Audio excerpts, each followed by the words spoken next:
The decisive factor was the smell of cigarette smoke. I quit smoking at the age of 11. I had managed to smoke 10 packs of my mom's cigarettes and didn't feel very good.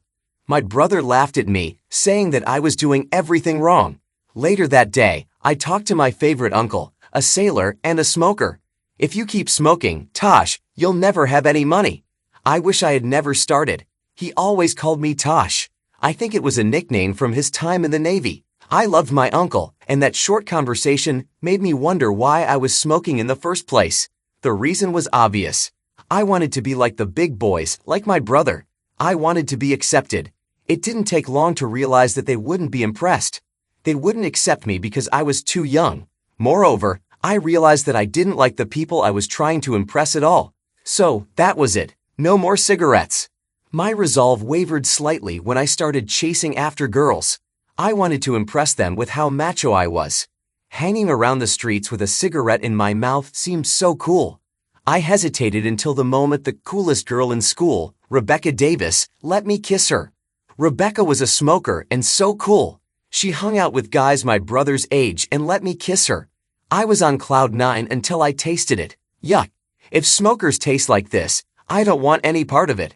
I broke up with Rebecca, who looked very hurt, and continued living as before. Not cool and not smoking. I was always considered a bit unsociable. Since the time I was bullied on the playground, I tried not to show my emotions. Hit them hard and hit them where it hurts, my uncle said. But above all, never let anyone see that they've gotten to you. That's exactly what they want, and if they don't get it from you, they'll move on to someone else. This worked against the bullies, but left a side effect that was somewhat less desirable.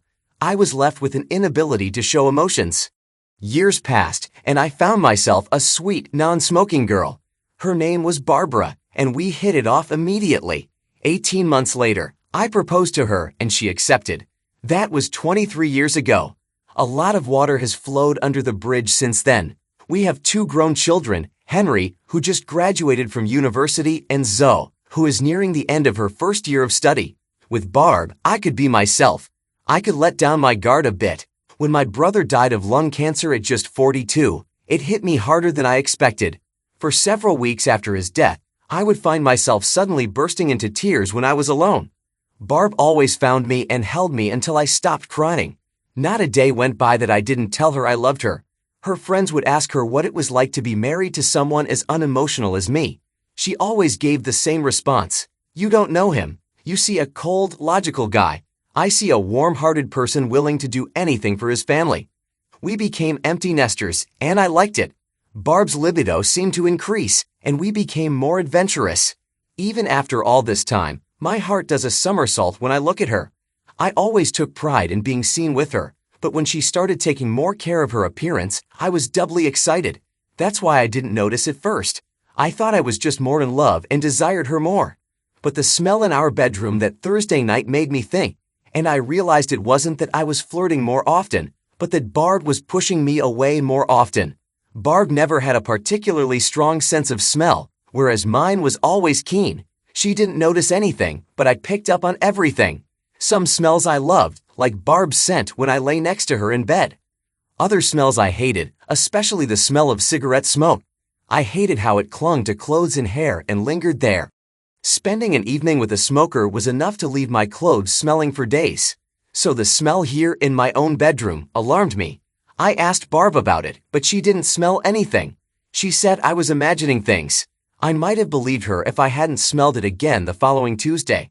I called Barb into the bedroom and asked her about it, but she again denied there was any smell. On Thursday, the room smelled like air freshener.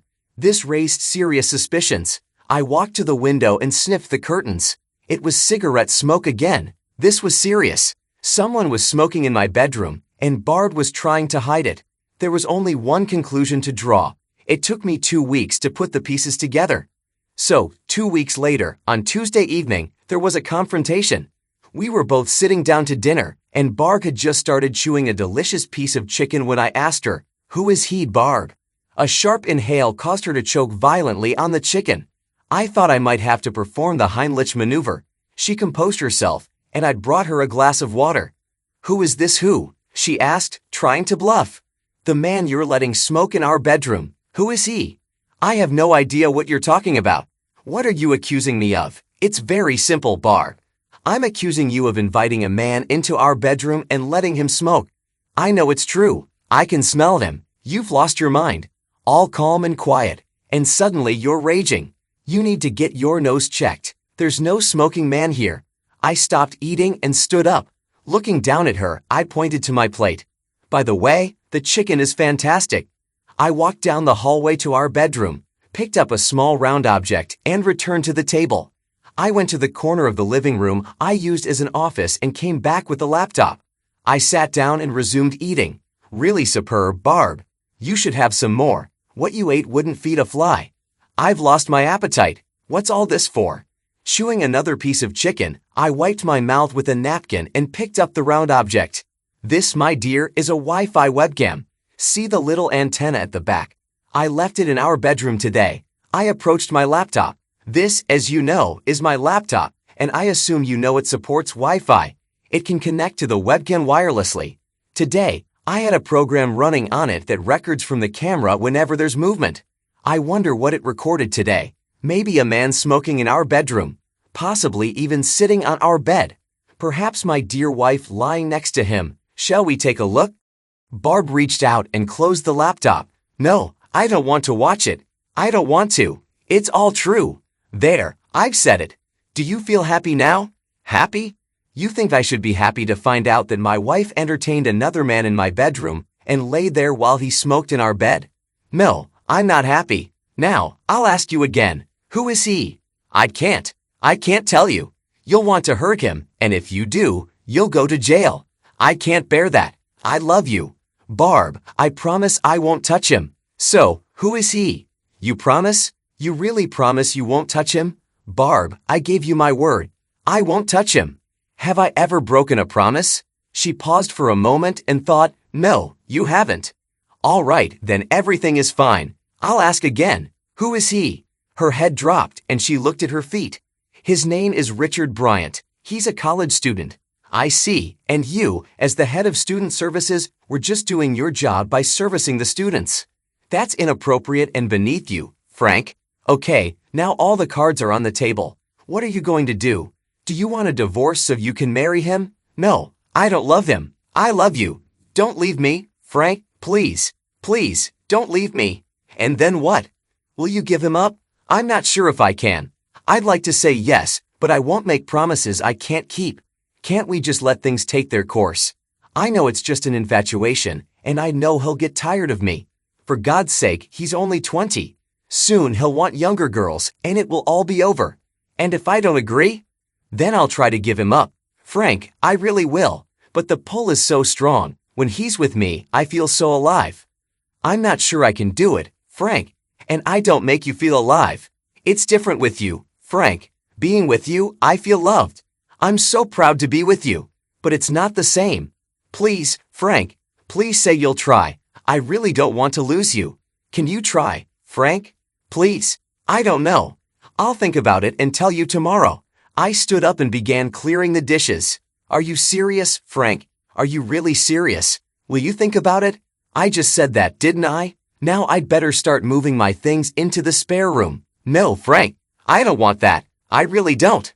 Please, don't move out. I have to, Barb. I know how young men can be. He'll throw his tracks everywhere, and I sure don't want to catch anything. I'll let you know tomorrow.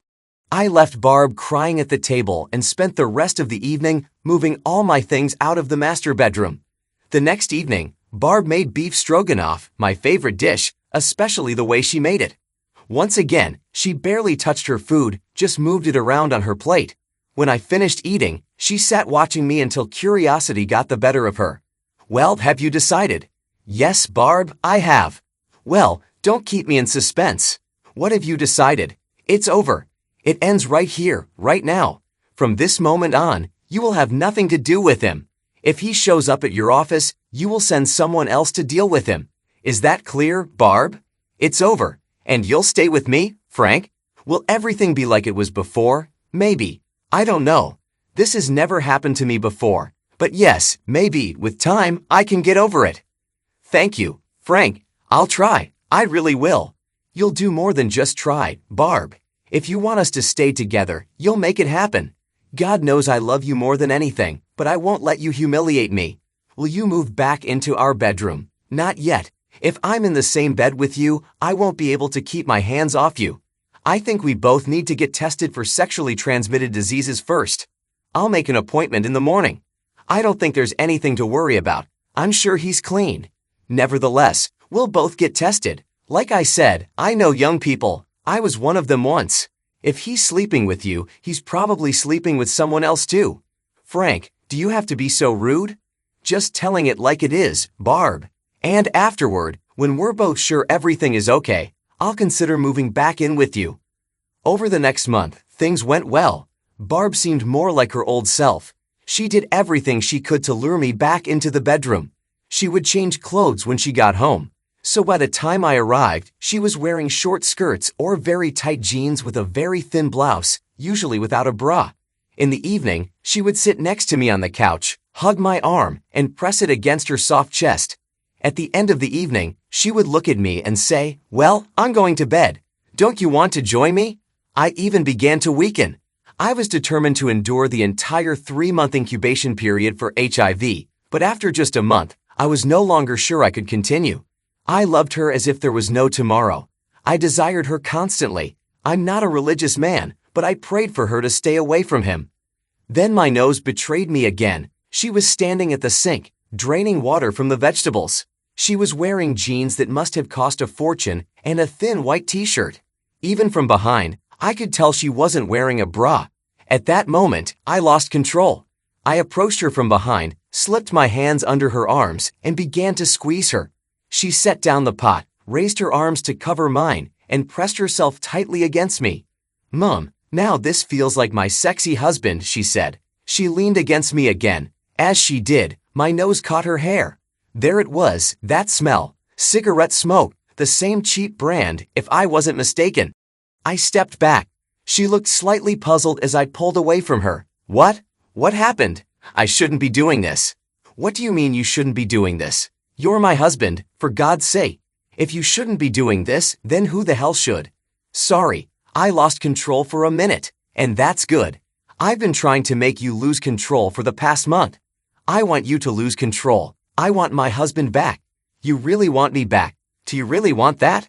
She looked into my eyes, searching for something that could tell her what was going on. "Yes, that's what I want. I've been telling you that for the past month. Are you sure? Are you sure you want me and not your young lover?" "No, of course not. I did what you said.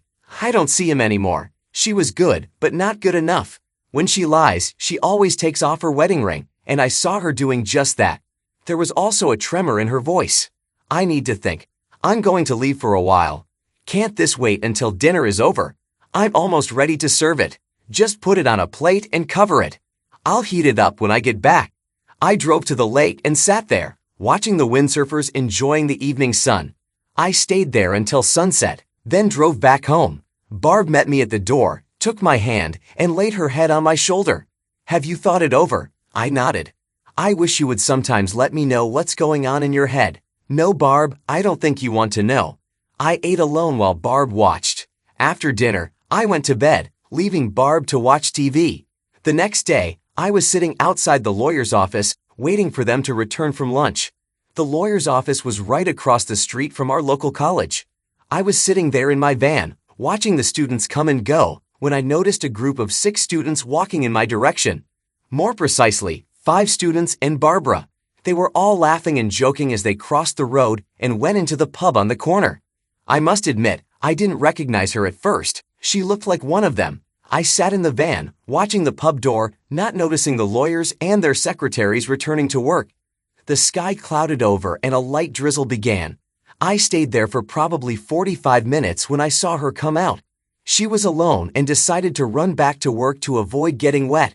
I crossed the road and entered the bar, seeing them all gathered around a table by the window. I bought myself a pint of Old Good and sat at a table next to them. The girls all got up and went to the restroom together. I sat and eavesdropped on the conversation.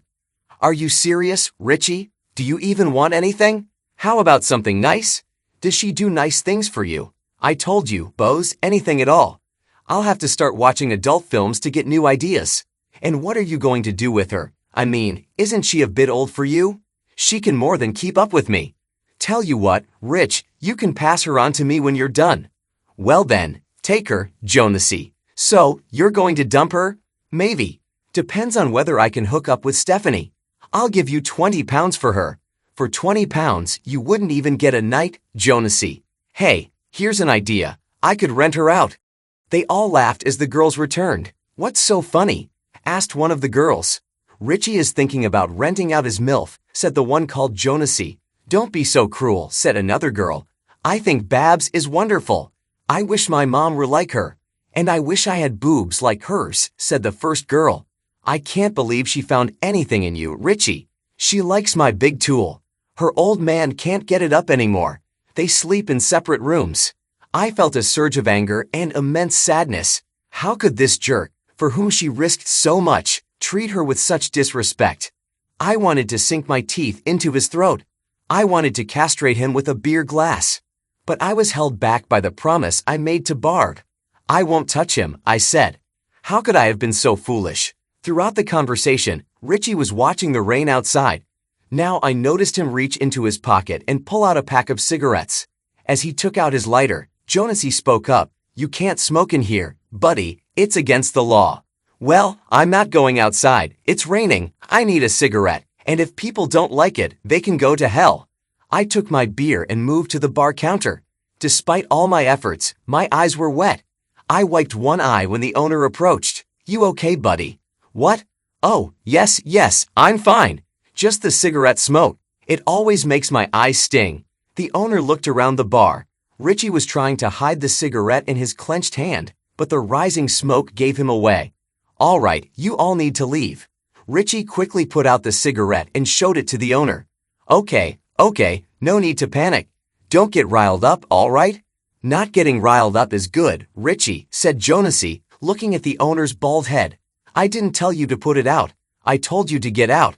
Now you have 10 seconds before I let the dogs loose. He started counting down from 10. Fine, we're leaving. I never liked this Dan pub anyway. In that case, you won't want to come back here, and that's good because you're all banned. As they were leaving, Richie gave the pub owner the finger, and one of the girls groaned. This is all your fault, Richie. Where are we going to go now? They reached the door, looked at the rain, and ran back towards the college. I'm very sorry, sir. Now, can I top off your pint? No, thank you. I should be the one apologizing. I didn't mean for you to lose customers like that. I can do without customers like that. They come here with an older woman. I think that jerk is probably sleeping with her. Anyway, they all live off her. And when she leaves, they make sure their drinks last all day. I feel sorry for her. She seems nice. Pretty, isn't she? Well, let's just say I wouldn't climb over her to get to you, if you catch my drift. So, what makes you feel sorry for her? Well, I'm not qualified or anything, but in this job, you see life. In my opinion, she's desperately trying to recapture her youth. She seems nice and she's married. So some poor guy is probably drowning his sorrows in beer because of this. But she comes in and sits with these guys, laughing and giggling like she's one of them. You've probably heard how they talk about her when she leaves. To them, she's just easy prey. It will all end in tears, and she'll be the only one hurt. Not that I don't believe you, but why are you so sure? As I said, it's my job. You see everything, and I've seen it all before. If she's lucky, when this little shorty is done with her, it'll be a wake-up call, and she'll try to fix things with her husband. More likely, she'll get so caught up in the feeling of being young again that she'll start looking for another young guy. Believe me, it's just as addictive as those cigarettes that teenagers think they have to smoke. Eventually, she'll be going to bars, offering herself to any young man who seems even a little bit interesting to her. It's really sad. You sound like an experienced man. He leaned forward so that his mouth was close to my ear. Why do you think there's no wife here? When he pulled back, I saw sadness in his eyes. He seemed like a decent guy, and it pained him to even talk about it. He looked down at my glass. Now, sir, will you have another one? No, thank you. My lunch break is over. I'd better get back to work. Thanks for the conversation. The pub owner had certainly given me something to think about. Could I live with this situation? Is Barb hooked? She had already lied to me, so maybe she is. That evening, Barb sat on my lap. She writhed on me. Little Frank felt the tightness of my pants. She took my hands from the sides and placed them between her legs. I pulled my hands back to her hips. How is little Dick doing these days? For a moment, I hesitated before she answered. Honestly, I don't know, Frank. I haven't talked to him in, probably 4 weeks. She was good. If I hadn't seen it all myself, I might have believed her. So, you have 8 weeks left, and after that, maybe we can get back to a normal life. Do we really need to wait, Frank? I'm sure we'll be fine. If you're really worried, you can always. Don't even think about it, Barb, I interrupted. I'm not going to take precautions just because he didn't. I pushed her off my lap and stood up. I went to my room and lay on the bed, thinking. I realized that she would never be honest with me. She needed me. She needed my stability, like a rebellious child needs stable parents. And then I understood that I couldn't be that stability. I couldn't watch her deteriorate, as my friend in the pub described. I had to break up with her. The next 2 weeks I spent preparing to move out. I found a place to stay, took some time off, and arranged to borrow the company van. I realized that Barb used the room that used to be ours for her secret meetings. I decided to leave on Thursday after a minor confrontation with the lovers. I picked up the van and parked it in the garage. The morning flew by unnoticed, and I only managed to pack my things and make preparations. The coffee pot stood on the gas stove, waiting. A little after 2 in the afternoon, Barbara's car pulled up to the house. I watched as they approached the front door. She had said he was 20. He looked more like 16. I opened the front door. Barbara's mouth fell open. I looked at little Richard. From the way he approached the door, I could tell he was scared. Barbara almost had to drag him through the door. What are you doing here, Frank? I could ask you the same. I thought it was over. At least she had the decency to blush. I'm sorry, Frank. I really tried, but I just couldn't resist. Eventually, I had to talk to him, and then you can guess the rest. I'm sorry, Frank. Truly sorry, but we can get through this. I know we can. Go back to work. We can talk about it tonight. I want to talk to him. To your lover. Frank, do you really think that's wise? It will only embarrass you.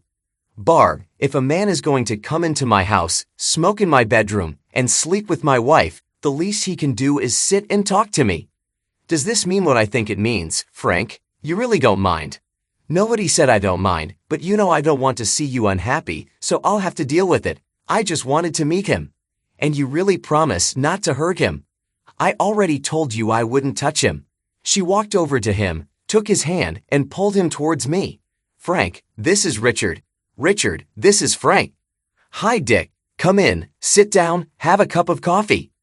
My name is Richard, sir. It's nice to meet you. He extended his hand for me to shake. Well, sorry, Dick, but I can't shake your hand. I promised Barb I wouldn't touch you, and I always keep my promises. I saw him fumbling in his pocket. He pulled out a pack of cigarettes, took one out, and stuck it in his mouth. He took out a lighter and was about to light it. Don't be an idiot, Richard. Those things will kill you, and if you light up in front of me, I might have to do the job for them. It's customary to ask before smoking in a man's house, and I don't want to end up smelling like an ashtray. Sorry, sir. I thought it was okay. Babs said you wouldn't mind. Well, Babs was wrong. What happens in that bedroom between you two is up to her, but making me passively inhale your toxic smoke is not part of the deal. Clear? Yes, sir. Perfectly clear. With trembling hands, he put the cigarette away. From what I understand, you like cigarettes after sex. I don't get why you smoke those things. Don't you know the risks? Oh, yes, I know, sir. But they say if I quit for 10 years, the risk drops to 0. I figure if I quit by the time I'm 30, I'll be clean by the time I'm your age. That's assuming you live that long, Dick. Now drink your coffee. So, what happens now, Dick? Will you be able to support her as well as she's accustomed to? You do plan to marry her, right? I thought he would spill his coffee. So great was his shock at what I suggested. Seeing his predicament, Barb intervened. You know very well we haven't even discussed that. I am your wife and always will be. I see. So he's just a little fling on the side. Right, Barb? Stop it, Frank. Either go back to work or we're leaving. We'll talk about this tonight. I turned again to the young man sitting at the table. Well, Dick, I see Barb is starting to get anxious. Barb began to fidget, shifting from foot to foot and wringing her hands. It reminded me of when my daughter was waiting for her first dates. Maybe she's afraid of losing you, or maybe she's worried about losing her place in your little group. For the first time, I saw a hint of recognition in his eyes, as if I had just confirmed that we had met before, but he couldn't remember where. Nevertheless, it seems I should get back to work and leave you lovebirds alone. I must say, sir, you're handling this very well. I don't think I could do the same. It's called love, son. I always swore I'd make Barb happy for the rest of her life, and that's exactly what I intend to do. Barb came over and hugged me around the neck. I really love you, you know. I said nothing. Barb started tugging at young Dick's hand. He began to get up. Are we done here, sir? Of course, I said. Go and have fun. He stopped as Barb pulled him away. Sir, may I smoke a cigarette? If Barb doesn't mind, then go ahead. The master bedroom was separated from the kitchen by a partition just one cinder block thick. I could hear them giggling as they undressed each other. I went around, gathered the last of my things, carried them to the van, and placed them with the rest, then returned to the house. I poured coffee over the flame on the gas stove and left. An hour later, all my belongings were in my new apartment, and I went out for groceries. When everything was unpacked and put away, it was almost 6. I turned on the TV just in time for the news headlines. Tonight on Points West, a house in Kingsnort was destroyed by a powerful explosion, said the announcer. That caught my attention. I watched the national news and waited for the regional reports. The regional headlines were read, and then I saw it. A street that looked very much like the one I used to live on.